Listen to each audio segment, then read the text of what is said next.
بسم اللہ الرحمن الرحیم۔ شروع اللہ کے نام سے جو بڑا مہربان نہایت رحم والا ہے۔ رب کو پیارے رب راضی ہے نہاتے، ان رب کو پیارے رب راضی ہے نہاتے، ایویں پیر چوم دے اسی اللہ والیاں دے، ان رب کو پیارے رب راضی ہے ناتے، ایویں پیر چوم دے اسی اللہ والیاں دے، ان رب کو پیارے خالق دی کل خدائی اے اناد بادشاہی، خالق دی کل خدائی اے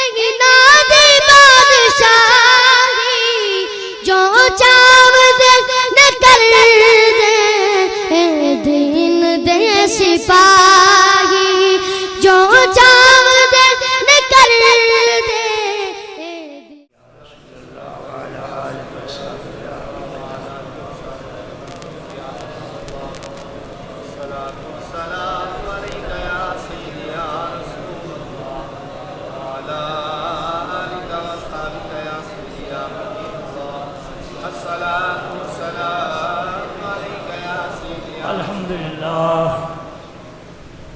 الحمد لله نحمده ونستعينه ونستغفره ونؤمن به ونتوكل عليه،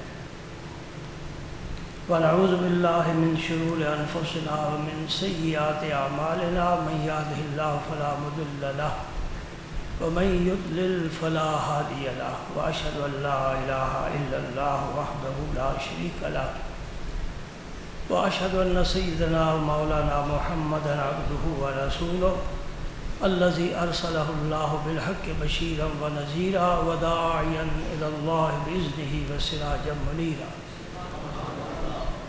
أشهد أنه صلى الله تعالى عليه وسلم بلغ الرسالة ونصح الأمة وكشف الغمة وجلى الظلمة وجاهد في سبيل الله وعبد ربه حتى أتاه اليقين، اللهم صل على سيدنا محمد وعلى آل سيدنا محمد وبارك وسلم، اللهم صل وسلم على رسولك الكريم وآله الطاهرين، رب اغفر وارحم وأنت خير الراحمين، أما بعد فأعوذ بالله من الشيطان الرجيم، بسم الله الرحمن الرحيم، إن الله وملائكته يصلون على النبي يا أيها الذين آمنوا صلوا عليه وسلموا تسليما، اللهم صل وسلم على رسولك الكريم وآله الطاهرين، رب اغفر وارحم وأنت خير الراحمين،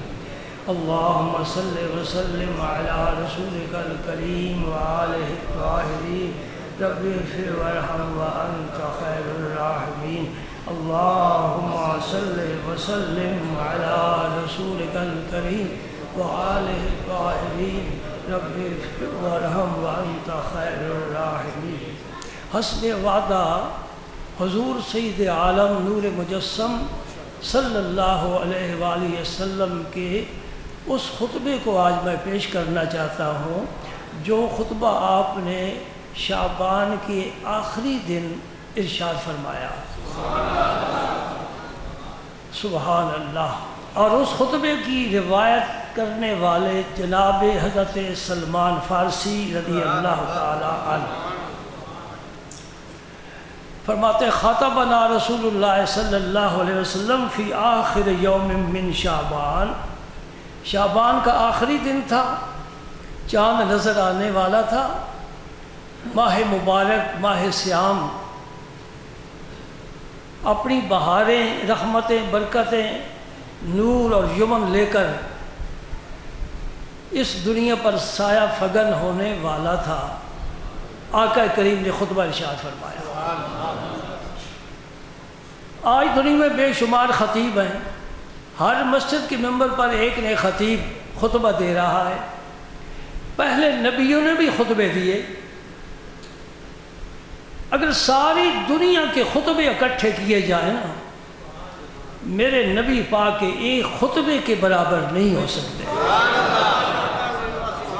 اس لیے کہ جن نبیوں نے اپنی امتوں کو خطبے دیے وہ وقتی اور عارضی تھے، اس لیے کہ ان کی نبوت محدود، ان کی قوم محدود، ان کی کتابیں منسوخ ہونے والی۔ وہ دور گزر گیا اور نبی آ گیا، وہ گزر گیا اور نبی آ گیا۔ 1.25 لاکھ پیغمبر اس دنیا میں تشریف لائے اس انسان کو جگانے کے لیے۔ توجہ کرنا میرے اس جملے پر، اس غافل مخلوق کو بیدار کرنے کے لیے اور منزل کا پتہ بتانے کے لیے اور خالق کا راستہ دکھانے کے لیے اور اپنے رب سے بندوں کو ملانے کے لیے رب نے 1.25 لاکھ پیغمبر بھیجے ہیں۔ میرے اللہ نے انتہا کر دی اپنے کرم کی اس انسان پر، لیکن نہ سمجھا، انہ کان ظلوما جہولا ہی رہا۔ یہ کیا وجہ تھی کہ ہر نبی کے بعد دوسرا نبی آتا، اس کے بعد تیسرا نبی آتا، خطبے چلتے رہتے۔ یہ رب کا اپنا نظام ہے، حکمت ہے، وہی جانتا ہے۔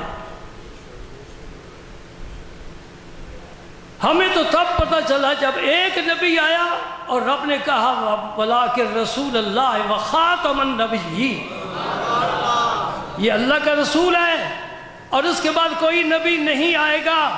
میرے نبی اب تم خطبہ دو، تمہاری کمی کوئی پوری کرنے والا نہیں، تم ساری کمی پوری کر کے جاؤ۔ ایسا جامع خطبہ میرے نبی نے عطا فرمایا، جو بھی دیا۔ حجۃ الوداع کا خطبہ پوری دنیا میں مشہور ہے۔ یہ خطبہ رمضان المبارک کے متعلق ہے۔ خطبنا، وہ کتنے خوش قسمت ہیں وہ لوگ جو یہ کہتے ہیں حضور نے ہمیں خطبہ ارشاد فرمایا، یعنی ہم حضور کے سامعین تھے اور میرا نبی خطیب تھا۔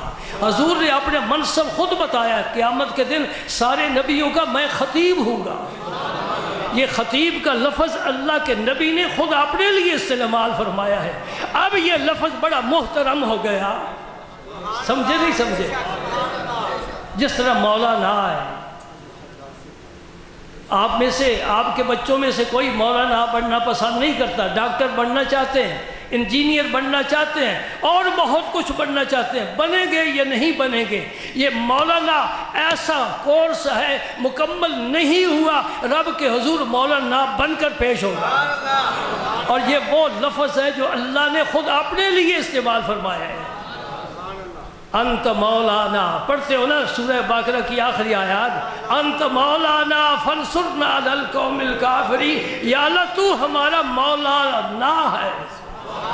یہ چھوٹا لفظ نہیں ہے، یہ بڑا لفظ ہے، یہ بڑے لوگوں کے لیے ہوتا ہے۔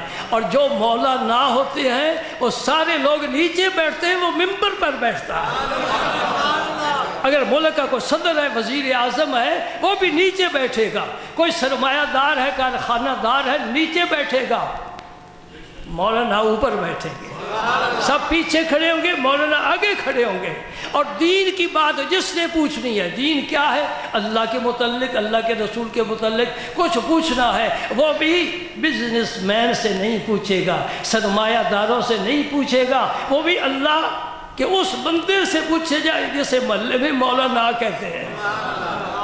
بات ہے نا سی؟ شاید کہ اتر جائے تیرے دل میں میری بات، اپنے ایک ایک بیٹے کو کم از مولانا بناؤ۔ میں نے پچھلے جمعے ایک سبق دیا تھا آپ کو، یاد ہے آپ کو؟ جی کیا ضرورت ہے یاد رکھنے کی؟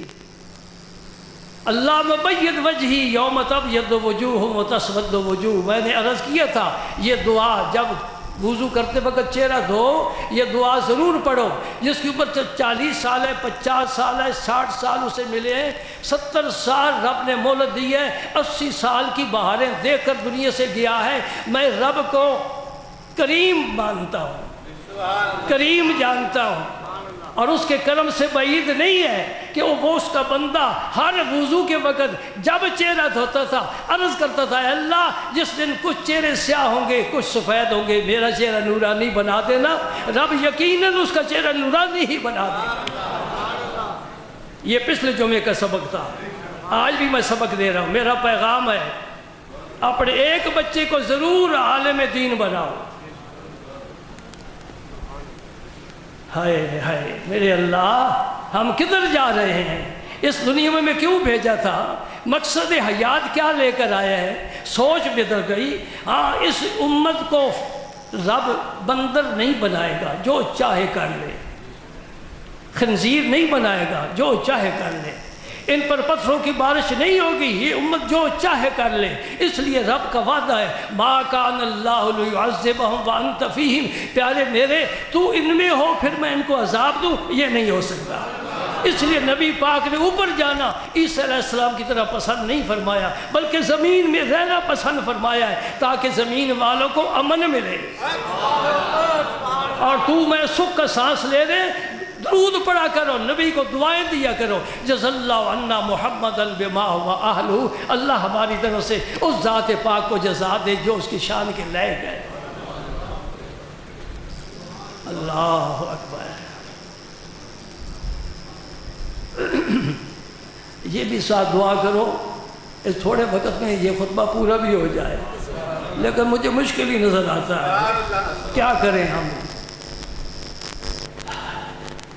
کیا خطبہ دیا؟ یا ایھا الناس، اے لوگو۔ یہ کون ہے؟ صحابہ کرام۔ ان سے بہتر طبقہ اس امت میں کوئی نہیں۔ صدیقین، شہداء، صالحین، اور ان کے پیشوا نبیین۔ وحسن اولئک رفیقا فرما دیا، فرمایا یہ بڑی اچھی سنگت ہے۔ اب کوئی نبی تو بن سکتا نہیں۔ بات میری سمجھنے کی کوشش کریں۔ یہ 4 طبقے ہیں منعم علیہم، جن پر اللہ نے انعام فرمایا ہے۔ 4 طبقے ہیں۔ پہلا انبیاء کرام کا، اب کوئی نبی تو بن نہیں سکتا۔ دوسرا درجہ صدیقین کا، ہم کم ہمت ہیں، وہاں تک بھی نہیں پہنچ سکتے۔ تیسرا درجہ ہے شہداء کا، جان بڑی پیاری ہے، کاروبار بھی کرنا ہے، بچوں میں رہنا ہے، شہادت کا کبھی سوچا ہی نہیں ہے۔ اور چوتھا درجہ ہے صالحین کا، کم از کم اس میں تو شامل ہونے کی کوشش کرو نا، نیک بننے کی کوشش کرو۔ کوشش ہی نہیں ہے۔ پہلے دن سے میرے استاد فرمایا کرتے تھے، بڑی تیز بارش ہو، موسلادھار بارش ہو، آپ نے لوٹا کھلی فضا میں رکھا ہوا ہے لیکن الٹا رکھا ہوا ہے، سارا دن بارش ہوتی رہے، پوری رات بادل برستا رہے، جب بھی وہ لوٹا اٹھا کر دیکھو گے ایک قطرہ پانی کا نہیں ہوگا، کیونکہ ہم نے لکھا ہی الٹا ہے۔ سیدھا رکھو تو کوئی نہ کوئی قطرہ جمع ہو ہی جائے گا نا۔ صرف سننے کی عادت نہیں ہونی چاہیے، کان سے جو سنو دل میں اسے اتارو، پھر اسے محفوظ رکھو، پھر اس پر عمل کرو۔ مجھے بھی اللہ توفیق دے، آپ کو بھی توفیق۔ ایھا الناس، آج میں بھی کہہ رہا ہوں، یا ایھا الناس، میں نبی کی سنت ادا کر رہا ہوں۔ حضور نے بھی خطبہ دیا، میں اس خطبے کی نقل کر رہا ہوں۔ اصل ہوتا ہے، نقل ہوتی ہے۔ کبھی شناختی کارڈ کی فوٹو کاپی بھی چل جاتی ہے، کہاں فرعون کے دربار میں چلی ہے، جادوگر ہے موسیٰ علیہ السلام کا مقابلہ کرنے کے لیے، اور شکل و صورت انہیں موسیٰ علیہ السلام جیسی بنائی تھی۔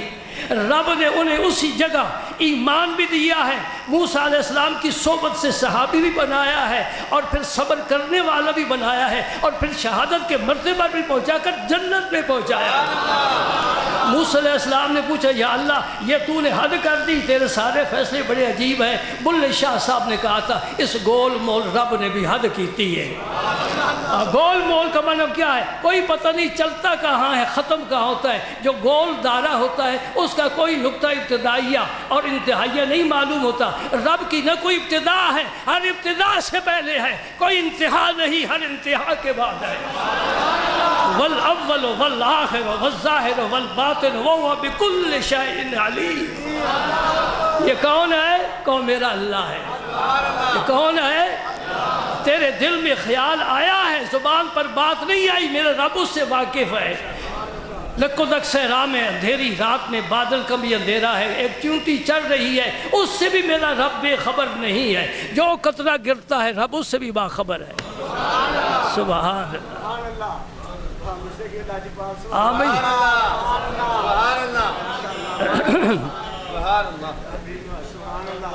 روزے دار کا جوش نہیں برداشت کر سکتا، یہ جذبہ ایمان نہیں ہے، محبت کی بات ہے نا، محبت کا جذبہ ہے۔ اللہ اکبر، درود پاک پڑھو۔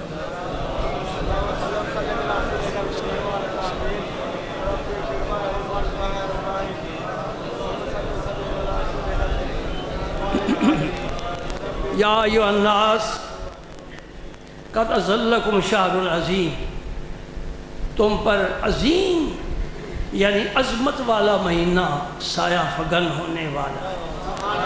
حضور نے پہلے ہی اس مہینے کا تعارف کرا دیا۔ کیا تعارف ہے؟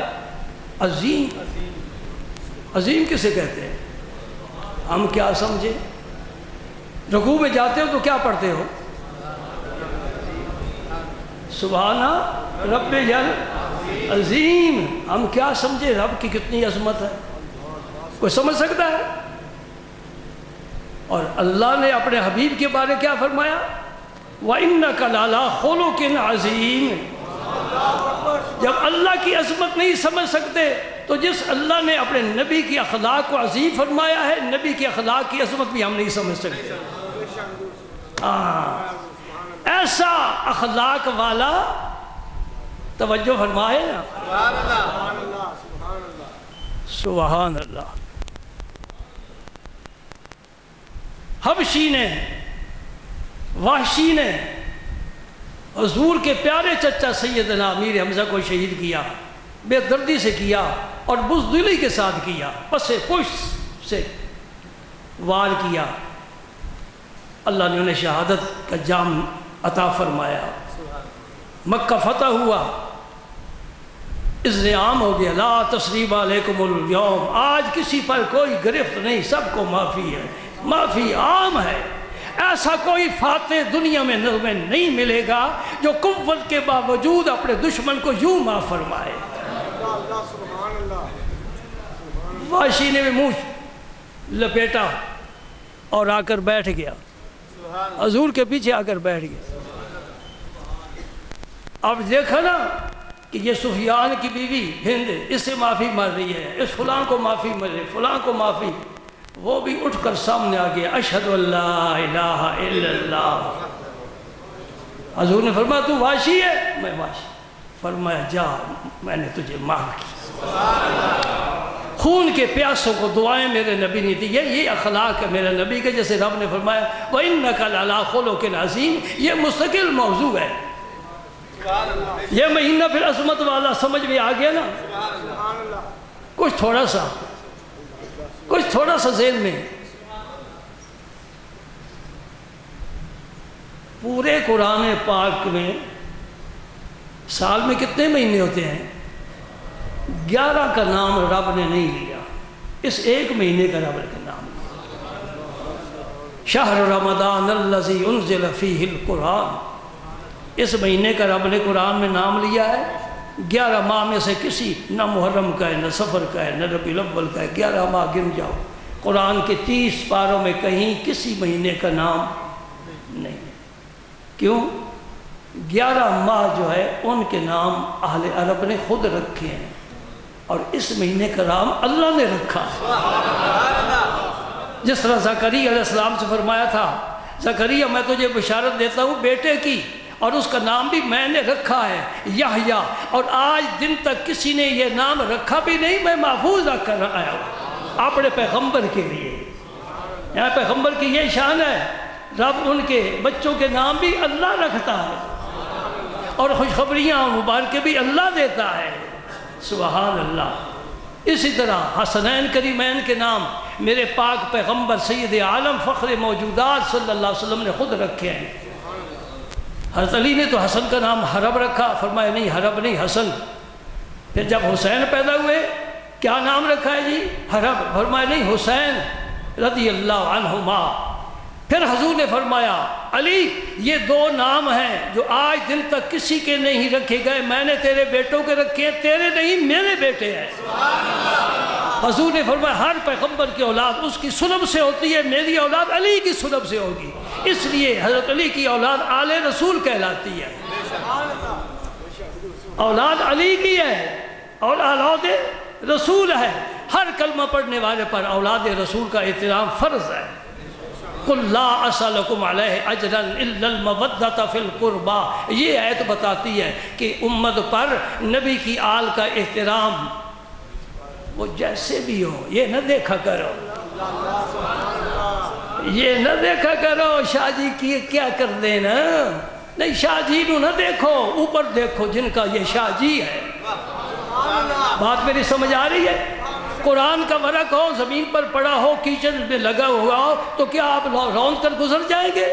یہ گندا کاغذ ہے؟ نہیں، اس پر جو کچھ لکھا ہوا ہے اس کا احترام کریں۔ سادات کا اس لیے احترام کریں کہ وہ آل رسول ہے، اولاد علی ہے، خاتون جنت کی تحفہ ہے اس امت کے لیے۔ بڑا عظمت والا مہینہ ہے بھائی، کسی مہینے کے روزے فرض نہیں، صرف اسی مہینے کے روزے فرض ہے۔ اس مہینے کا روزہ رکھ کر توڑو گے تو کفارہ ہے، کسی اور مہینے میں روزہ رکھ کر توڑو کوئی کفارہ نہیں۔ اور اس مہینے کا روزہ اگر اس رمضان میں نہیں رکھا گیا تو قذاب دیتے ہیں کسی دوسرے مہینے میں، پھر رکھ کر توڑ دیتے ہیں، اس کا بھی کفارہ نہیں ہے، یہ صرف اس مہینے کے ساتھ کفارہ خاص ہے، اس کے روزے کے ساتھ نہیں ہے۔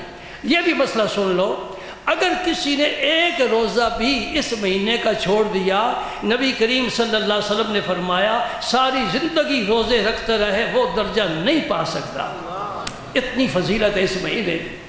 اسی میں اعتکاف بھی ہوتا ہے، اسی مہینے کے آخری عشرے میں اعتکاف، حضور نے 2 عشرے بھی اعتکاف کیے ہیں، پورا مہینہ بھی اعتکاف کیا ہے۔ اعتکاف کیا ہے؟ مرزا غالب کی زبان میں سن لو، وہ کیا کہتا ہے؟ جی ڈھونڈتا ہے پھر وہی فرصت کے رات دن، بیٹھے رہیں تصور جانا کیے ہوئے۔ اور یہ تفسیر ہے وَتَبَتَّلِ إِلَيْهِ تَبْتِيلًا، جو رب نے اپنے نبی کو فرمایا اے میرے نبی سب سے تعلق جوڑ، توڑ میرے ساتھ جوڑ، میرے پاس آ جا۔ یہ پیار کی بات ہے۔ اعتکاف عبادت تو ضرور ہے لیکن یہ پیار کی بات ہے۔ سبحان اللہ،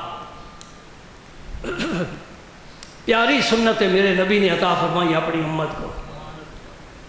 دل میں ہو یاد تیری، گوشہ تنہائی ہو، پھر تو خلوت میں بھی عجب انجمن آرائی ہو۔ اور یہ جو جماعتیں بیٹھتی ہیں اعتکاف، یہ اعتکاف کی روح سے نہ بلد رہتی ہیں، نہ واقف رہتی ہیں، کوئی پتہ نہیں کہ اعتکاف کی روح کیا ہے۔ جب مجلس ہوگی جی گپ شپ چلے گی، بار کا ایک طریقہ ہے، لیکن اصل اعتکاف کا لطف تب آتا ہے جب آدمی اکیلا ہو، اس لیے سرکار حجرہ بنوا لیتے تھے ایک کونے میں اور اسی میں آپ تشریف فرما رہتے تھے۔ اور اس میں ایک رات ہے جسے لیلۃ القدر کہتے ہو، انا انزلناہ فی لیلۃ القدر، قرآن پاک لیلۃ القدر کو آیا اور لیلۃ القدر رمضان میں ہے، تو رمضان کی اس وجہ سے بھی عظمت ہے۔ اور ایک مسئلہ سن لو، امید شوق پیدا ہو جائے گا، لیلۃ القدر کی عبادت کتنی ہے؟ 1000 رات سے بہتر، ایسے ہی ہے نا؟ ایک رات کی عبادت 1000 رات کی عبادت سے یہ 80 سے زیادہ سال بن جاتے ہیں۔ میں تو امی قسم کا ہوں، حساب نہیں لگا سکتا۔ 1000 تو جو اعتکاف بیٹھے گا نا، خواہ وہ رات سو کر گزار دے، لیلۃ القدر آئے چلی جائے، اس کو لیلۃ القدر کا ثواب مل جائے گا۔ کیا کچھ نہیں، فرشتے نہیں احتجاج کر سکتے، یا اللہ یہ تو سویا رہا، اس نے کیا کچھ نہیں، اس لیے کہ رب فرما دے گا وہ بیٹھا تو میرے گھر میں ہے، گھر میں جو بیٹھا ہو تو اس کے کھانے کا تو خود بخود انتظام کرنا ہی پڑ رہا ہے۔ جی تیرے گھر میں مہمان آ جائے، افطاری بھی کرائے گا، سحری بھی کرائے گا نا، چائے بھی پلائے گا. تو گھر میرے آگے آج سو رہا ہے، میں اسے لیلۃ فجر کی ضرور فضیلت عطا فرماؤں گا. اب یہ دوسرا سبق آ گیا، زندگی میں ایک دفعہ ضرور اعتکاف بیٹھو، لیکن ایسی مسجد میں بیٹھو جہاں گہما گہمی نہ ہو. گہما گہمی والی مسجدوں میں وہ سرور نہیں آتا. یہ بزرگ کیوں چلہ کشی کرتے ہیں؟ سب سے الگ تھلگ ہو گئے. موسیٰ علیہ السلام کو فرمایا طور پر اکیلا آ میرے پاس، تو اکیلا آئے گا نا میں تجھے خوب نوازوں گا. اور بعض آدمی بھی آتے ہیں تو کہتے ہیں جی میں تنہائی میں بات کرنی ہے. میں کہ ہمارے ساتھ مذہبی بات ہی کر سکتے ہو، اس کے لیے تنہائی کی کوئی ضرورت نہیں ہے. لوگ جھجک محسوس کرتے ہیں. عظمت والا مہینہ ہے، سبحان اللہ. یہ مہینہ 11 ماہ میں لوگ اتنی نیکی نہیں کرتے جتنی اس ایک مہینے میں نیکی کی جاتی ہے. قرآن کھل جاتے ہیں، مسجدوں میں رونقیں ہیں، سبحان اللہ. درس دینے والے علماء جگہ جگہ درس دے رہے قرآن پاک کے، سننے والے سن رہے ہیں. ابھی تک ذوق باقی ہے، چلو رمق ہی باقی صحیح، اسے تل چھٹ کہہ لو. ابھی کچھ نہ کچھ باقی ہے. جب تک یہ درس و تدریس، یہ واعظ، یہ ذوق شوق قائم رہے گا، اس امت پر عذاب نہیں آئے گا، انشاءاللہ نہیں آئے گا. میرا رب معاف فرمائے گا. وہ دیکھو اس مسجد میں ایک بچہ بیٹھ کر میرا قرآن پڑھ رہا ہے، فرشتوں ٹھہر جاؤ، میں اس امت پر عذاب نہیں کروں گا. اور ہم تو بچے ہوئے ہیں نا، بچے نہیں بچے ہوئے ہیں. ان بچوں کی برکت ہے. رمضان میں تو سحری کے وقت سبھی جاگتے ہیں، 11 ماہ کوئی نہیں جاگتا. اللہ کا ذکر بھی کوئی نہ کچھ کر لیتا ہے، کوئی نفل پڑھ لیتا ہے، کوئی دعا مانگ لیتا ہے، اور کچھ نہیں. کھانا کھاتے وقت بسم اللہ تو پڑھتا ہی ہے نا، یہ بھی اللہ کا ذکر ہے. بچے اٹھتے ہیں، امی میں نے بھی روزہ رکھنا ہے. اور پھر افطاری کے وقت ہر آدمی کی خواہش ہوتی ہے میں بھی افطاری کراؤں، میں بھی افطاری کراؤں. یہ شہر المواسات ہے، ہمدردی کا مہینہ ہے. یہ مہینہ کس کا ہے؟ نہیں، ذرا مل کر کہو نا، کس کا ہے؟ ہاں، اب میں نے سمجھا کہ آپ میری بات سمجھ گئے. یہ کس کا مہینہ ہے؟ اور دکاندار چھرے تیز کر کے بیٹھتے ہیں. یہ ہمدردی ہو رہی ہے. ہر چیز کی قیمتیں پہلے سے بڑھا دیتے ہیں، اس لیے کہ لوگ مجبور ہیں، خریدنا تو ہے ہی. یہ ہمدردی ہو رہی ہے. خوب کھال اتارو ان کی. یہ قوم بڑی سخت ہے، بڑی توانا ہے. یہ تمہارے چھرے سے ذبح نہیں ہوگی انشاءاللہ، پھر کہیں نہ کہیں سے سر اٹھا لے گی. یہ حضور نے فرمایا شہر المواسات، کھانا کھلاؤ ایک دوسرے کو. افسروں کو نہیں، کوئی افسر بیٹھا تو محسوس نہ کرے، کیونکہ وہ رشوت بن جاتا ہے. مسکینوں کو کھلاؤ، غریبوں کو کھلاؤ. جنہیں پورا سال اچھا کھانا نہیں ملتا انہیں کھلاؤ. جو کھاتے رہتے ہیں ان کے پیٹ میں ڈالنے کی کیا ضرورت ہے؟ یہ تو پہلے ہی کھاتے رہتے ہیں. اور بڑے وہ لوگ ظلم کرتے ہیں جو زکوٰۃ کا پیسہ امیروں میں تقسیم کرتے ہیں. نہیں، یہ غریبوں کا حق ہے، ان کی ہتھیلی پر رکھو، ان کی ضرورت دیکھ کر ان کی خدمت کرو، تاکہ وہ بھی اپنے گھر میں کچھ رونق دیکھیں. بچوں کے چہروں پر کبھی غریبی فروٹ گھر لے گیا ہے؟ ہاں، میرے نبی نے فرمایا اے امیر آدمی، تیرے پڑوس میں غریب ہے، تو اگر فروٹ اپنے بچوں کو لاتا ہے اس میں سے غریب کے بچوں کو دے. نہیں دے سکتا تو چھپا کر لا اور بچوں کو کہ گھر میں بیٹھ کر کھاؤ. میرے غریب بندوں کے بچے دیکھ کر رشک نہ کریں، حسرت میں مبتلا نہ ہوں. عزیز علیہ ما عنتم شان ہے میرے نبی کی. سبحان اللہ، سبحان اللہ. شہر عظیم، بڑا عظمت والا مہینہ ہے. اب دیکھو حرمین شریفین بھرے ہوئے ہیں. 11 مہینوں میں عمرے کرنے والے لوگ اتنے نہیں جاتے جو رمضان میں جاتے ہیں. نبی نے تعریف فرما دی، رمضان میں عمرہ کر، سمجھ لے تو نے میرے ساتھ عمرہ کیا ہے. یہ رمضان کی عظمت ہے نا، رمضان کی فضیلت ہے. سبحان اللہ. اور بھائی مجھے کیا ضرورت ہے رمضان کی فضیلت بیان کرنے کی؟ میرا نبی بیان فرما رہا ہے. فرمایا جعل اللہ صیامہ فریضۃ وقیام لیلہ تطوعا. اللہ پاک نے اس مہینے کے روزے فرض فرمایا ہے. فمن شہد منکم الشہر فلیصمہ. اس ایت سے رمضان کے مہینے کی روزے کی فرضیت ثابت ہوتی ہے. من شہد منکم الشہر فلیصمہ، جو یہ مہینہ پائے رمضان کا تو وہ اس مہینے کے روزے رکھے۔ ہاں کچھ عذر بھی ہیں، عذر کی وجہ سے معافی بھی ہے، بھائی فقہی بہت سے مسائل ہیں، اب یہاں تو بیان کرنے کا موقع نہیں۔ وَقِيَامَ لَيْلِهِ تَطَوُّعًا، اور اس کی رات کا جو قیام ہے یہ بات توجہ سے سننا، ماشاءاللہ پہلے ہی آپ ذوق سے بیٹھے ہیں۔ رمضان کی رات کا قیام یہ کیا ہے؟ زائد ہے، تطوع ہے، نفلی ہے، فرض نہیں ہے۔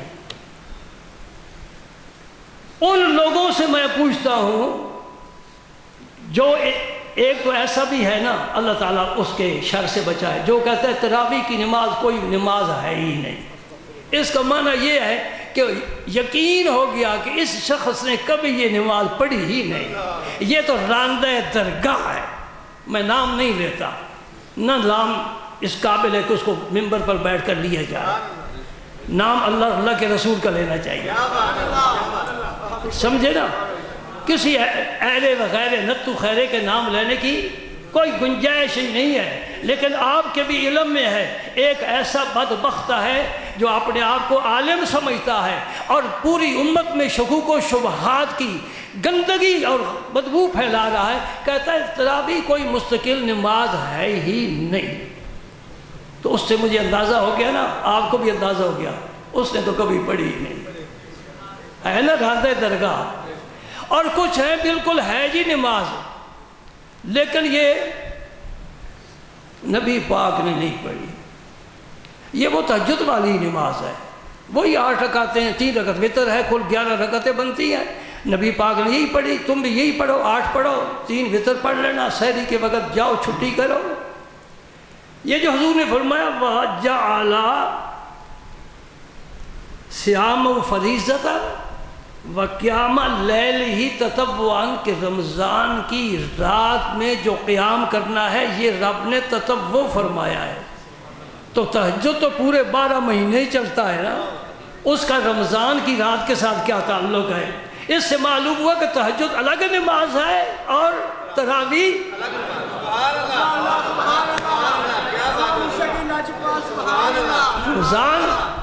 رمضان ہو یا غیر رمضان ہو۔ ام المومنین عائشہ صدیقہ رضی اللہ تعالیٰ عنہ کی روایت پر ان لوگوں کا اعتماد ہے جو کہتے ہیں 8 تراویح ہے، یہ بخاری شریف میں حدیث آتی ہے، اور اسی وجہ سے بہت سے لوگوں کو انہوں نے نیکی سے محروم کر دیا ہے۔ 8 پڑھو چلتے رہو، 12 چھوڑ دو۔ اللہ اکبر۔ صدیقہ فرماتی ہیں رضی اللہ تعالیٰ عنہ کہ رمضان کا مہینہ ہوتا یا غیر رمضان، حضور 11 رکعتوں سے زیادہ نہیں پڑھا کرتے تھے۔ تو تراویح غیر رمضان میں تو ہوتی ہی نہیں ہے، رمضان میں ہوتی ہے۔ اس سے صاف واضح ہو گیا کہ یہ نماز جس کا ذکر ام المومنین فرما رہی ہیں یہ نبی پاک کی تہجد کی نماز ہے۔ وَمِنَ اللَّيْلِ فَتَهَجَّدْ بِهِ نَافِلَةً لَكَ عَسَىٰ أَن يَبْعَثَكَ رَبُّكَ مَقَامًا مَحْمُودًا۔ اے میرے نبی، یہ نماز بھی تم پر فرض ہے۔ ہم پر 5 نمازیں، نبی پاک پر 6 نمازیں فرض ہیں، 6ٹھی نماز تہجد کی ہے۔ فرمایا میرے نبی یہ تم پر زائد نماز میں نے فرض کی ہے، اور اس کا فائدہ کیا ہوگا؟ تم یہ پڑھتے رہو، قیامت کے دن میں تمہیں مقام محمود عطا فرماؤں گا۔ سبحان اللہ، سبحان اللہ، سبحان اللہ۔ کسی نبی کو یہ مقام نہیں ملے گا، میرے نبی کو ملے گا، تمہارے نبی کو ملے گا، سارے نبیوں کے نبی کو ملے گا، سارے رسولوں کے رسول کو ملے گا، جبریل کے نبی کو ملے گا۔ کیا مقام ہے؟ مقام محمود۔ کیا مطلب ہے مقام محمود کا؟ ایسا مقام، ایسا مرتبہ اللہ تعالیٰ قیامت کے دن اپنے حبیب کو عطا فرمائے گا کہ سارے معاشر والے، اولین و آخرین، نبی کیا، رسول کیا، سب حضور کی تعریف کریں گے۔ اللہ خود بھی تو تعریف فرماتا ہے اپنے نبی کی، اور نام ہی ایسا منتخب کر دیا محمد۔ محمد اس کو کہتے ہیں جس کی بار بار تعریف کی جائے۔ الذی یحمد حمدن بعد حمد، حمد کرنے والا حمد کرے اور پھر حمد کرے، پھر حمد کرے۔ بندے حمد نہیں کر سکتے، اللہ حمد کر رہا ہے۔ سبحان اللہ۔ اللہ تعریف کرتا ہے، اللہ تعریف کرتا ہے۔ اللہ تمہیں منع کرتے ہیں یہ انگوٹھے نہ چومے کرو، منع کرتے ہیں نا، پھر چھوڑ دیا کرو۔ وہ جو کہتے ہیں یہ حضور کے زمانے کے بعد کی بات ہے، بدعت ہے، چھوڑ دیا کرو۔ کیوں نہیں چھوڑتے؟ کہو نا کیا کریں، اندر ایک بلی بیٹھا ہے وہ نہیں مانتا۔ اقبال نے بھی ہمیں کہا تھا نا، ذرہ عشق نبی از حق طلب، سوز صدیق و علی از حق طلب، ہر کے عشق مصطفیٰ سامان اوست، بحر و بر در گوشہ دامان اوست۔ سبحان اللہ، قربان جاؤں اقبال تیری فکر پر، تیری زبان پر، تیرے قلم پر، تیرے انداز پر، تیرے الفاظ کے انتخاب پر، تیرے تخیل پر تو نے حد کر دیا ہے۔ کہتا ہے سوز صدیق و علی از حق طلب، وہ سوز مان، سینے کا سوز جو اللہ نے ابو بکر کو اور علی کو عطا کیا ہے۔ اب وضاحت کا وقت نہیں، ورنہ میں عرض کرتا یہ دو نام علامہ اقبال نے کیوں منتخب کیے ہیں، اور میں پورے وثوق سے کہہ سکتا ہوں، ہو سکتا ہے جو تشریح میں کرنا چاہوں علامہ صاحب کی بھی وہاں نظر نہ گئی ہو سکتا ہے، ہو سکتا ہے، اس میں تو کوئی محال بات نہیں ہے نا۔ میں ابو بکر صدیق کی اور علی المرتضیٰ کی وہ شان اگر بیان کروں نا جس سے اقبال نے اگر متاثر ہو کر یہ شعر کہا ہے، تو خدا کی قسم یہ میں ایسے ہی سمجھتا ہوں کہ یہ آسمان سے آیا ہے۔ سوز صدیق و علی از حق طلب، ذرہ عشق نبی از حق طلب۔ پھر کیا سبق دیتا ہے امت کو، نبی کی امت کو، اپنی قوم کو؟ کہتا ہے قوت عشق سے ہر بست کو بالا کر دے۔ یہ سیاست کے کھیل کھیلنے سے یہ بالا نہیں ہوگا، یہ قوت عشق سے، یہ قوت عشق سے۔ تفسیر دیکھنا چاہو میں ابھی دکھا دیتا ہوں، تاریخی اوراق پر۔ مکہ فتح ہوا، جو مکے میں ظلم و ستم سہتا تھا اور جسے گرم ریت پر لٹا کر موٹے موٹے بھاری بھاری پتھر رکھے جاتے تھے، جسے کوڑے مار مار کر لہو لہان کیا جاتا تھا، جب مکہ فتح ہوا ہے، کعبہ نیچے ہے، میرے نبی کا غلام بلال اوپر کھڑا ہو کر اذان پڑھ رہا ہے۔ یہ بلال پست تھا، اس کو یہ غلبہ کس نے دیا؟ میرے نبی کے عشق نے غلبہ دیا ہے۔ آج بھی کہتا ہے قوت عشق سے ہر پست کو بالا کر دے، دہر میں اسم محمد سے اجالا کر دے۔ یہ بجلی کے کمکموں سے روشنی نہیں ہوگی، میرے تیرے دل میں بڑی روشنی کی ضرورت ہے، وہ اسم پاک محمد سے۔ میں نے عرض کیا ہے نا، منع کرتے ہیں، منع کرتے ہیں، منع کرتے ہیں، انگوٹھے نہ چومو۔ ہم کہتے جی نہیں چومتے، ہمارے ہاتھ پکڑ لو، اذان ہو جائے پھر چھوڑنا۔ لیکن کیا کروں، جب میں محمد کہوں گا میرے ہونٹ 2 دفعہ بوسے لیں گے۔ یہ میم کا جو مخرج ہے یہ شفوی ہے، قاری سمجھتے ہیں، ہم نے تو قرأت پڑھی نہیں ہے نا۔ یہ ہونٹوں سے ادا ہوتے ہیں، آپ ہونٹ بند کھولے رکھے نا اور حضور کا اسم نہیں لے سکتے، البتہ اللہ کہہ سکتے ہو، اللہ۔ ایک ہونٹ دوسرے ہونٹ سے جدا، اللہ کا ہو، ایک ہونٹ دوسرے ہونٹ سے جدا، یعنی اللہ کہتا ہے میں تم سے بہت جدا ہوں، میں باورا ہوں، تمہاری عقل سے، علم سے، فہم سے، فراست سے، سوچ سے، خیال سے، گمان سے، وہم سے میں بہت بلند ہوں۔ اے برتر از خیال و قیاس و گمان و وہم، واز ہرچ گفتان شنیدیم و خاندائم۔ رب اپنی ذات میں، اپنی صفات میں، اپنے افعال میں ساری مخلوق سے ممتاز ہے، ممتاز ہے۔ وہ بھی سنتا ہے، وہ بھی دیکھتا ہے، وہ بھی سمیع ہے، وہ بھی بصیر ہے، ہم بھی سمیع و بصیر ہیں۔ ہم کان سے سنتے ہیں، وہ کان سے نہیں سنتا، ہم آنکھ سے دیکھتے ہیں، وہ آنکھ سے نہیں دیکھتا۔ کیسے سنتا ہے میں کیا جانوں، میں جان جاؤں تو وہ رب کی صفت نہیں۔ کیسے سنتا ہے، کیسے دیکھتا ہے، میں سمجھ جاؤں تو وہ رب کی صفت نہیں ہے۔ جو میں نہیں سمجھوں گا وہ رب کی شان ہے۔ سبحان اللہ۔ تو اللہ ممتاز ہے اپنی مخلوق سے، نہ کھاتا ہے، نہ پیتا ہے، نہ سوتا ہے، نہ اونگتا ہے، نہ غافل ہوتا ہے۔ لا تحسبن اللہ غافلا لا تأخذہ سنۃ ولا نوم۔ ایسا زمین پر کوئی ہے جو اونگتا نہ ہو، جو سوتا نہ ہو، جو کھاتا نہ ہو، جو پیتا نہ ہو، جو غافل نہ ہو جاتا ہو؟ اسے فنا نہیں، زوال نہیں، کوئی بچہ ہوتا ہے، جوان ہوتا ہے، بوڑھا ہوتا ہے، رب اس سے سفر سے بھی پاک ہے، جہت سے پاک ہے۔ ہاں مخلوق کا ہر فرد یا مشرق کی طرف ہوگا یا مغرب کی یا شمال کی یا جنوب کی یا اوپر یا نیچے، رب ان شش جہات سے، میرا رب شش جہات سے پاک ہے۔ اور میرے لیے زمانہ جو گزر گیا ماضی ہے، آئے گا مستقبل ہے، گزر رہا ہے حال ہے، میں 3 زمانوں میں گھرا ہوا ہوں۔ رب کے لیے کوئی زمانہ نہیں ہے، رب پیدا نہیں ہوا، رب نے فنا نہیں ہونا، سمجھے؟ تو پھر ہم شرک کیسے کرتے ہیں؟ ہم شرک کیسے کرتے ہیں؟ وہ سب سے جدا مانتے ہیں، اس کو سب سے جدا مانتے ہیں، بخدا اسے جدا مانتے ہیں۔ سبحان اللہ۔ تو عرض یہ کہہ رہا تھا، اللہ کہا ہونٹ الگ ہو گئے، یعنی میں تم سے الگ ہوں، ممتاز ہوں، میرے ساتھ کوئی بات نہ کرنا، جرت ہی نہیں کرنا، بات کرنی ہو میرے نبی کے پاس جانا۔ ہاں سنو، میں کیا کروں اس کلاک کو، کوئی اس کی بات پر ہاتھ رکھے، 1:30 بجے تقریر ختم کرنی تھی اور بات آگے جا رہی ہے۔ بھائی جو باہر بیٹھے ہو فکر نہ کرو، آج ہم نے بھی ایسی نہیں چلایا ہوا، آج ہم تمہارے ساتھ، تم ہمارے ساتھ، خدا کرے ہمیشہ تم ہمارے ساتھ، ہم تمہارے ساتھ ہیں۔ ہاں جی، سبحان اللہ، سبحان اللہ۔ اللہ ممتاز ہے۔ اور جب نبی کا نام لیا، محمد محمد محمد، ہونٹ ملتے ہیں، رب نے بتا دیا یہ ملانے کے لیے آیا ہے، پچھڑوں کو ملانے کے لیے آیا ہے، میں الگ ہوں، جہاں بھی ہوں اس کے دامن سے وابستہ ہو، مجھ تک پہنچا کے چھوڑے گا۔ میں ایک بات کہہ گیا ہوں، اس کی وضاحت کرتا چلوں، یہ خطبہ تو باقی ہے، ابھی رمضان بھی باقی ہے۔ سبحان اللہ، یہ خطبہ تو پھر نہیں ختم ہوگا۔ رب نے قرآن جیسی عظیم کتاب، لا ریب کتاب عطا فرمانے کا ارادہ فرمایا۔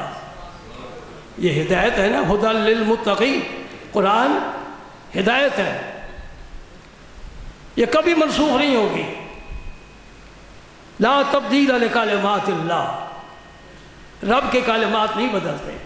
رب نے قرآن عطا فرمانا چاہا، کن کو؟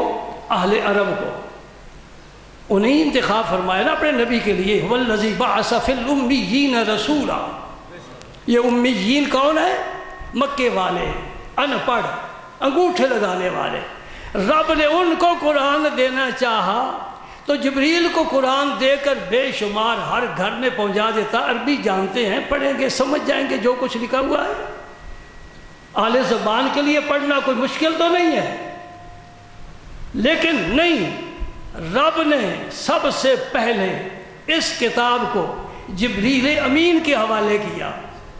میرے سارے ملائکہ ماشاءاللہ نور علی نور ہیں، لیکن تجھے میں نے سیادت اس لیے دی ہے کہ میرے آخر زمان پیغمبر کے پاس بھی تو نے جانا ہے، میں تیرے سر پر سیادت کا تاج سجاتا ہوں، سب کا سردار بناتا ہوں۔ سارے فرشتے جبریل امین کے ماتحت ہیں۔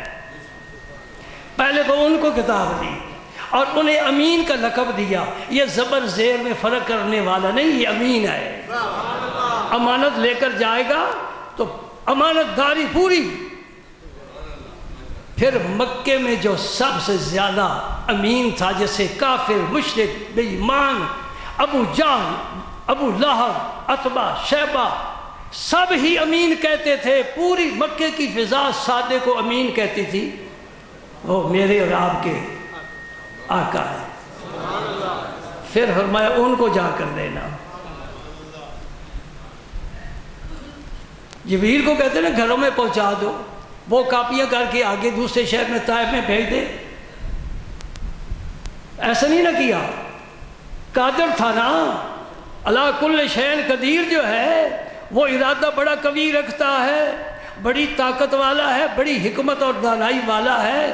اگر چاہتا تو قرآن کو یوں آپ کے گھروں میں نہیں پہنچا دیتا، رب نے نہیں پہنچایا، اپنے نبی کو دیا ہے، میرے نبی تم پہنچاؤ۔ معلوم یہ ہوا رب نے راستہ بتایا ہے اس پوری امت کو، یہ راستہ ہے۔ میں بھی کچھ تمہیں دینا چاہتا ہوں تو اپنے نبی کے وسیلے سے، اور تم بھی کچھ مجھ سے لینا چاہو تو نبی کے وسیلے سے۔ بجلی کی ننگی تار کو ہاتھ نہ لگانا، فیوز ساری دیرے اٹھ جائیں گے اور ڈاکٹر بھی لگا نہیں سکیں گے۔ ننگی تار کو ہاتھ نہ لگانا، وہ حی القیوم ہے، علیم بذات الصدور ہے، فعال لما یرید ہے۔ اس ذات پاک تک بندی کی رسائی ناممکن ہے، یہ راستہ ہے۔ یہ میری عقل کی پیداوار ہے، یہ میرا فقط خیال ہے؟ ذرا قرآن پاک کھول تو پھر چل نماز پڑھتے ہیں۔ وَلَوْ أَنَّهُمْ إِذْ ظَلَمُوا أَنفُسَهُمْ جَاءُوكَ، وہ اپنی جانوں پر ظلم کر بیٹھے ہیں۔ ظلم کیا کیا ہے؟ رب کی نافرمانی کی ہے، تو رب سے معافی مانگو۔ کہیں نہیں میرے پاس نہ آنا، میں تمہارا واقف ہی نہیں ہوں، تمہاری مجال کیا ہے؟ وَلَوْ أَنَّهُمْ إِذْ ظَلَمُوا أَنفُسَهُمْ جَاءُوكَ، اے نبی، اے امی لقب محبوب رب، تیری خدمت میں حاضر ہوں، تیرے پاس اور یوں ہی آ کر منہ بند کر کے نہ بیٹھ جائیں۔ جی یہ بھی بات سمجھا دو، زیادہ منہ کھولنا بھی اچھا نہیں ہوتا، زیادہ بند کرنا بھی اچھا نہیں ہوتا۔ اس کا یہ منع نہیں کہ آپ درمیانہ سے کھول کر آپ بیٹھ ہی جائیں، بس زیادہ بھی نہیں کھولنا، جیسے جمائی لی جاتی ہے تو زیادہ بند بھی نہ کرنا کہ کوئی مور لگی ہے، نہیں۔ عالم دین کے پاس جاؤ تو اس حالت میں جاؤ، اپنی نہ سناؤ، ان سے کچھ پوچھو۔ آئے نہیں سمجھ؟ فَاسْأَلُوا أَهْلَ الذِّكْرِ إِن كُنتُمْ لَا تَعْلَمُونَ، اگر تم نہیں جانتے اہل علم سے کیوں نہیں پوچھتے؟ محلے میں کوئی بیمار ہے تو ڈاکٹر آ کر نہیں پوچھے گا، تمہیں ڈاکٹر کے پاس جانا پڑے گا، حکیم کے پاس جانا پڑے گا، میڈیکل سٹور پر جانا پڑے گا، ٹھیک ہے نا؟ عالم دین تمہارے گھروں میں نہیں آئے گا، تمہیں عالم دین کے پاس جانا۔ اگر وہ حص باقی ہے، مفروض نہیں ہو گئی، وہ حص علم والی، طلب والی، جستجو والی، تلاش والی باقی ہے نا، زندہ ہے، تو پھر تم علماء کے پاس جا کر مسائل پوچھے کرو۔ فاستغفر اللہ، وہ رب سے معافی مانگے، یوں آ کر بیٹھ نہ جائیں، میرے نبی تیرے پاس آئے، بیٹھ نہ جائیں، رب سے تو بس رب معاف فرما دے۔ ایک آگے ایک اور بھی فکر ہے نا، اگر اس طبقے کے اختیار میں ہوتا نا، یہ فکرہ کب سے غائب ہو جاتا، لیکن یہ اللہ کا قرآن ہے، اِنَّا نَحْنُ نَزَّلْنَا الذِّكْرَ وَإِنَّا لَهُ لَحَافِظُونَ، پہرے میرے رب نے لگا ہوئے، کوئی مولوی اس میں کمی بیشی نہیں کر سکتا۔ آگے کیا ہے؟ وَاسْتَغْفَرَ لَهُمُ الرَّسُولُ، پھر میرا رسول ان کی سفارش کرے۔ یا اللہ اتنے لمبے پروسیجر کی کیا ضرورت ہے؟ سیدھا کہے تو نے میری نافرمانی کی، مجھے پکار۔ کہتے ہیں مولوی، میں نے سنا ہے، کہتے ہیں معاف کر دے گا۔ جی رب کی جنت خالی ہے، اسے بھرنا ہے، کس سے بھرنا ہے؟ اس کے پاس کوئی بندہ ہی نہیں ہے، وہ بندے پورے ہو گئے، سیٹیں ساری فل ہو گئی، اب ہم نے جو ہے نا جانا ہے تو ویٹنگ لسٹ کے ذریعے جانا ہے، ہو سکتا ہے نام ہمارا بھی آ جائے، ماشاءاللہ اعمال صالح جو ہمارے پاس بہت جمع ہے نا جی۔ وَاسْتَغْفَرَ لَهُمُ الرَّسُولُ، رسول پاک سفارش فرمائیں گے، لَوَجَدُ اللَّهَ تَوَّابًا رَحِيمًا، پھر پائیں گے کہ اللہ تواب، توبہ قبول کرنے والا، رحم کرنے والا ہے جی۔ تو ہمیں تو کہتے ہیں حضور کا وسیلہ ہی نہ تو یہ شرک ہے، استغفر اللہ۔ یہ شرک کیا ہے؟ اس کا معنی کیا تم نے کیا ہوا ہے؟ ہر جگہ شرک، ہر جگہ شرک، ہر جگہ شرک، یہ کیا شرک ہے؟ کوئی بھی نہیں سمجھا سکتا۔ یا رسول اللہ کہو تو شرک، انگوٹھے چومو شرک، مزاروں پر جاؤ تو شرک۔ سارا مجمع سن رہا ہے، میری بات غور سے سنو، اور میں یہ امانت تمہارے سپرد کر رہا ہوں، آگے پہنچاؤ، جہاں بیٹھو یہ بات میری پہنچاؤ۔ کوئی ولی ہو غوث ہو، کتب ہو، صحابی ہو، شہید ہو، صدیق ہو، حتیٰ کہ نبی پاک کی مزار کو سجدہ کرنا جائز ہے؟ بولو نا، جائز ہے؟ یہ کیوں ہمارے اوپر تہمت لگاتے ہیں؟ کوئی جاہل کہیں سجدہ کرتا ہے کسی قبر پر تو وہ ذمہ دار ہے، اہل علم ذمہ دار نہیں۔ ہماری تعلیم یہ ہے کسی مزار کو سجدہ کرنا جائز بھی نہیں تو شرک بھی نہیں۔ اب پھنس گئے نا تم بھی کہ جائز بھی نہیں شرک بھی نہیں۔ میں ان کو سمجھانا چاہتا ہوں جو شرک کی، اب تو شرک بھی بیچارہ منہ چھپائے پھرتا ہے کہ یا اللہ یہ میرے پیچھے ہاتھ دھو کر کیوں لگ گئے، کوئی پناہ کی جگہ مجھے دے۔ صحابہ کرام نے کسی کلمہ گو کو مشرک نہیں کہا۔ صحابہ کی مثالیں دیتے ہو نا، ہم ان کی سیرت کو اپنی زندگی کے لیے مشرع سمجھتے ہیں، لیکن صحابہ میں سے کسی صحابی نے کسی وقت کسی جگہ بھی کلمہ پڑھنے والے کو مشرک نہیں کہا۔ تم کیوں کہتے ہو؟ سجدہ دو قسم کا ہے، یہ بات سمجھ لو تو پھر ہم اٹھ جاتے ہیں ممبر سے۔ جس کو سجدہ کر رہے ہو صاحب مزار کو، جس ولی اللہ کی بھی مزار ہے، کیا سمجھ کے کس نیت کے ساتھ سجدہ کر رہے ہو؟ ایک آدمی نماز کی نیت ہی نہیں باندھتا، ہاتھ باندھ کر کھڑا ہو جاتا ہے، نماز کی نیت نہیں کرتا، تو کیا نماز ہو جائے گی؟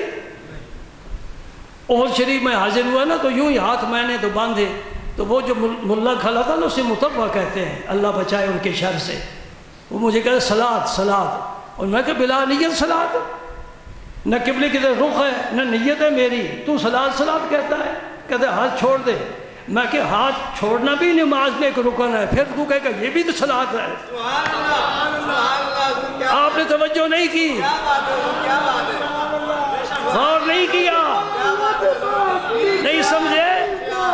نماز میں ہاتھ باندھنا بھی رکن ہے، ہاتھ چھوڑ کر کھڑے ہونا بھی رکن ہے۔ میں ہاتھ باندھ دوں تو صلاۃ ہے، ہاتھ چھوڑ دوں تو پھر بھی تو کہے گا صلاۃ ہے، پھر میں ہاتھ کھڑے کر لوں۔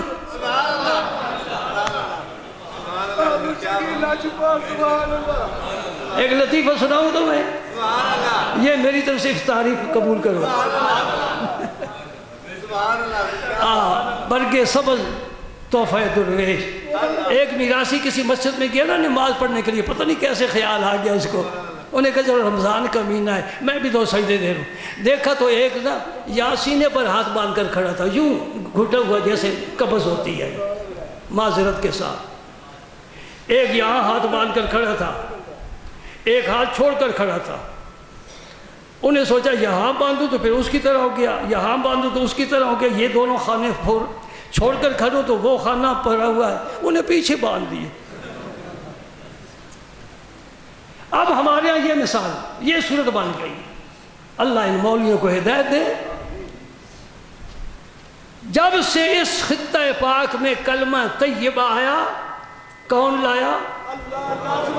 کسی مولوی کا نام لو، مجھے پوچھ کر بتا دینا، یہ جو کلمہ تیری میری زبان پر جاری ہے، یہ اس خطے میں ہندوستان میں جہاں بتوں کی پوجا ہوتی تھی کون کلمہ طیبہ لایا ہے؟ اور جن کے تو دربار مٹانے کے درپے ہے ظالم، اس کا مطلب ہے کہ تو کلمے کو نہیں سمجھا، وہ سمجھے تھے۔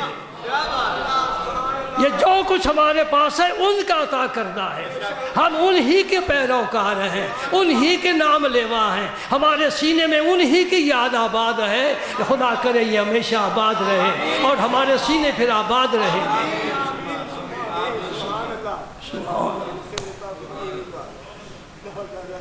اللہ دوستو بہت زیادہ وقت ہو گیا، بہت زیادہ وقت ہو گیا۔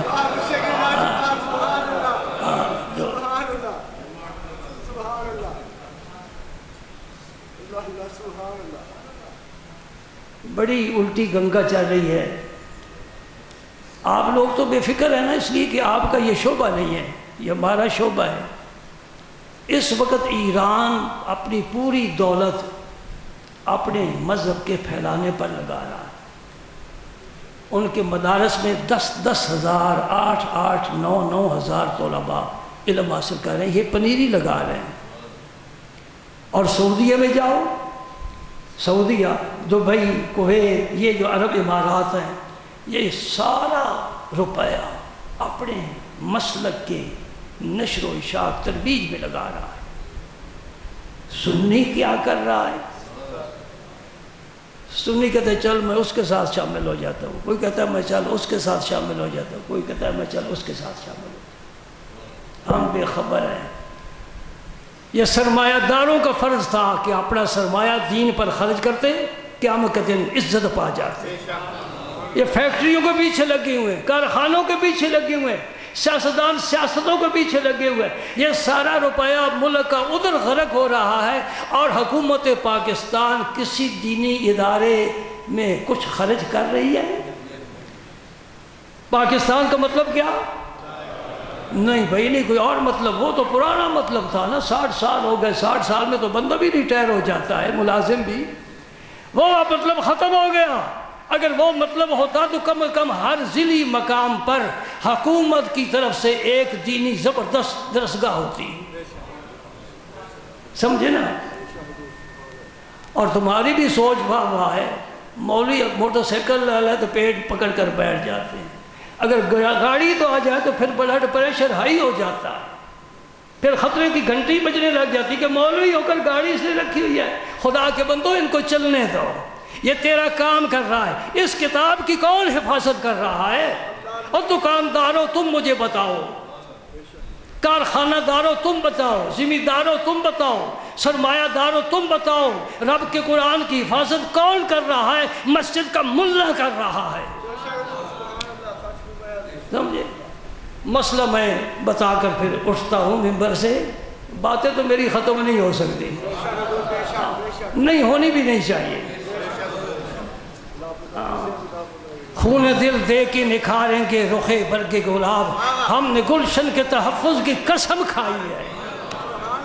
جس مرد کامل نے مجھے ممبر عطا فرمایا ہے، میں اس کی خاک کے ذروں کو اپنی آنکھ کا سرما سمجھتا ہوں، میرا قبلہ کعبہ دین ایمان ہے، وہ اس کو یہ ثواب پہنچ رہا ہے، ان کی روح مبارک خوش ہو رہی ہے الحمدللہ کہ میرا پودا لگایا ہوا پھلدار ہو گیا ہے، اب لوگ پھل کھا رہے ہیں، اور پھل بڑا میٹھا ہے، یہ ذوق والا ہے، یہ مٹھاس والا ہے، شیریں ہے۔ اللہ اکبر۔ بھائی سجدہ دو قسم کا بتا رہا ہوں، دونوں قسم کا سجدہ ذہن میں رکھو۔ ایک سجدہ ہے، کیوں کر رہا ہے سجدہ؟ جی میرے دل میں اس ولی اللہ کا بڑا مقام ہے، میں تعظیماً سجدہ کر رہا ہوں۔ کہیں کہ بھائی فرشتوں نے آدم کو کیا تھا، بس ختم ہو گیا۔ یعقوب علیہ السلام نے اپنے بیٹے یوسف علیہ السلام کو سجدہ کیا تھا، وہ تعظیمی ہے، بس ختم ہو گیا۔ اس امت میں سجدہ تعظیمی کی کوئی گنجائش نہیں۔ اٹھ نہ سجدہ کر۔ ایک اور کو دیکھا آپ نے، وہ بھی سجدہ کر رہا ہے، کیا سمجھتا ہے؟ کیوں سجدہ کر رہا ہے؟ میں اسے اپنے رب کا قائم مقام سمجھتا ہوں، یہ اللہ کا نائب ہے۔ اٹھ جا، تو حرام کام کر رہا ہے، وہ ناجائز تھا، یہ حرام ہے، نہ وہ شرک تھا نہ یہ شرک ہے، دونوں سجدے ہیں، دونوں شرک نہیں ہیں۔ سجدہ شرک کب بنتا ہے؟ جب سجدہ کرنے والا یہ سمجھ کر سجدہ کرے کہ یہ اللہ ہے، یہ قابل پرستش ہے، یہ میرا معبود ہے، یہ پوجا کے قابل ہے، میں اس کو سجدہ کرتا رہوں گا، یہ اگر ذہن ہو تو پھر وہ سجدہ تب شرک بنتا ہے۔ ہر سجدہ شرک نہیں ہے، یہ شرک ہے، دو سجدے، ایک ناجائز ہے ایک حرام ہے، تینوں سے ہم نے بچنا ہے۔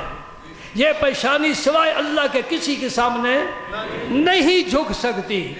صدیق اکبر حضرت عمر رضی اللہ عنہما حضور کے ساتھ تھے، ایک باغ میں داخل ہوئے، وہاں ایک اونٹ تھا انصاری کا، وہ باغی ہو گیا، سرکش ہو گیا، نافرمان ہو گیا، کسی کو قریب نہیں آنے دینا تھا۔ حضور تشریف لے گئے، حضور نے اس کے ناک میں نکیل ڈالی، توجہ کرنا، مالک کو قریب نہیں آنے دیتا، اسے پتہ ہے کہ وہ مجازی مالک ہے، حقیقی میرا مالک ہے اب آیا ہے۔ میرے نبی کو کائنات کا ذرہ ذرہ پہچانتا ہے۔ جب ہی تو ڈوبا ہوا سورج واپس آیا، جب ہی تو چاند کے ٹکڑے ہوئے، جب ہی پتھروں نے کلمے پڑے، تب ہی تو حضور کے بلانے پر درخت دوڑتے ہوئے آئے۔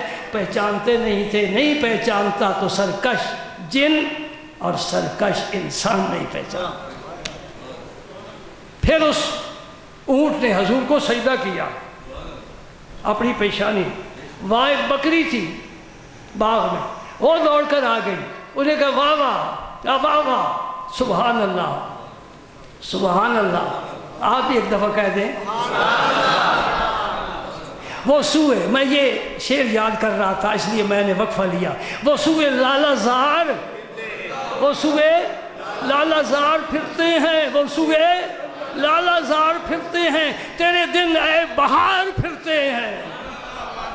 سبحان اللہ سبحان اللہ۔ اس نے دیکھا میرے آقا گئے اور اونٹ نے مجھے راستہ بتا دیا، میں بھی چل کر نیاز پیش کروں۔ اس بکری نے میں سجدہ کیا۔ بکری پر گرفت نہیں ہے، اونٹ پر گرفت نہیں ہے، کیونکہ انہیں رب نے مکلف شریعت کا نہیں بنایا، انسان کو مکلف بنایا ہے۔ ہوشیار ہوشیار، خبردار، کوئی ایسا کام نہ کرنا جو تیرے آقا کی مزاج کے خلاف ہو۔ صحابہ ساتھ تھے، محبت والے تھے، عشق والے تھے، پیار والے تھے، نبی کو چاہنے والے تھے، من کی دنیا میں کوئی اور ہے ہی نہیں۔ میں ایک شعر پیش کرنا چاہتا ہوں، کاش فارسی جانتے ہوتے۔ وہ کیا کہتا؟ آئینہ نیست دل کے دہد جا باہر کسے، آئینہ نیست دل کے دہد جا۔ آئینے کی کیا خصلت ہے؟ مرد نے دیکھا تو مرد دکھا دیا، عورت نے دیکھا تو عورت دکھا دی، ایسا ہے نا؟ ریش والے کو ریش دکھا دی، جس کی ریش نہیں اس کو ایسے ہی دکھا دیا، کالا ہے تو کالا دکھا دیا، گورا ہے تو گورا دکھا دیا، جو بھی سامنے آیا اس کی تصویر کو اپنے سینے میں سجا لیا۔ وہ ہر جائی ہے، وہ ہر ایک کا ہے، کسی ایک کا نہیں ہے، ہر ایک کا ہے۔ وہ کہتے ہیں آئینہ نیز دل کے دہد جا بہر کسے، یہ میرا دل آئینے کی طرح نہیں کہ میں اس کو بھی سجا لوں، اس کو بھی بٹھا لوں، اس کو بھی پناہ دے لوں، نہیں۔ ای پارہ عقیق بنا میں تو کندہ شد، اس پر پیرے پیارے صرف تیرا ہی نام لکھا ہوا ہے، کیونکہ یہ عقیق کا ٹکڑا ہے، ایک ہی نام لکھا جا سکتا ہے، دوسرا نہیں لکھا جا سکتا۔ وہ بھی ایک ہے اور عرش والا، اور یہ بھی ایک ہے۔ وہ اپنی خدائی میں وحدہ لا شریک ہے، یہ مصطفی میں وحدہ لا شریک ہے۔ اس جیسا خدا کوئی نہیں، جیسا مصطفیٰ کوئی نہیں۔ ارے جس کے قدموں میں 1.25 لاکھ نبی سجدے کر رہے ہوں، یہ وہ ہے جو حلیمہ کی بکریاں چرا کر آیا ہے اور اپنے نقش غریبوں کے لیے قائم کر کے آیا ہے۔ کوئی غریب اب سر جھکا کر نہ چلے، سر اٹھا کر چلے۔ کیا ہوا؟ میں بکریاں چراتا ہوں، میرے نبی نے بکریاں چرا کر مجھے عزت عطا فرما دی۔ کوئی مزدور اگر ٹوکری اٹھاتا ہے، پتھر اٹھاتا ہے، وہ سر جھکا کر نہ چلے، سر اٹھا کر چلے۔ مسجد نبی کے پتھر میرے نبی اٹھا کر لایا ہے، کعبہ شریف کے پتھر میرے نبی نے اٹھایا ہے، مسجد قباء کے پتھر میرے نبی نے اٹھایا ہے۔ کوئی فقیر ہے، فاقہ مست ہے، غریب ہے، درویش ہے، کنگال ہے، وہ بھی سر اٹھا کر چلے۔ میرے نبی کے گھر میں 2 وقت کھانا نہیں پکتا تھا، کوئی بات نہیں ہے، کوئی بات نہیں۔ میرے نبی نے ایسی زندگی اختیار کی کہ نیچے سے نیچے والا طبقہ بھی فیض یاب ہو جائے۔